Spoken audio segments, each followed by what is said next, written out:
You've been working with Tussle, the data provider, who analyse a lot of these figures, and it shows that Infosys were paid £7 million in public sector invoices last year.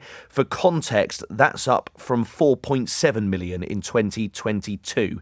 So in total, it was just over £7 million. It includes over £250,000 from the Government Property Agency, a similar amount from the Care Quality Commission, and the London Borough of Brent, for example, spent £2 million in invoices with Infosys.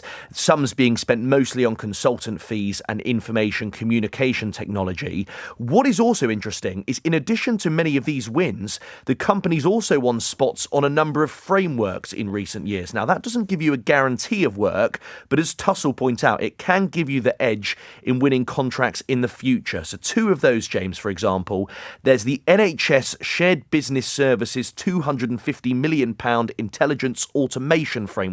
Oh, yes. Infosys were one of 28 companies to gain a spot on that. They also won a spot on a £563 million contract from the FCA. That is a Digital Services Framework Agreement.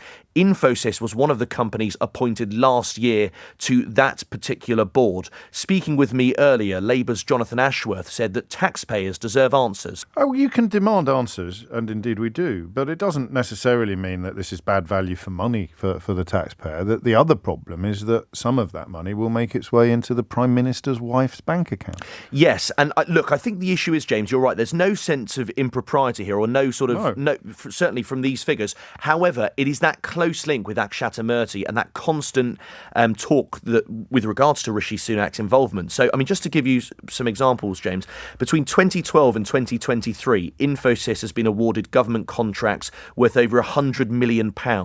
Now, Akshata Murthy's share of 0.91% was valued at around £481 million in 2023. So it's a significant... How much? £483 million. Gosh. In 2023. She received dividends of £13 million in the last financial year as well.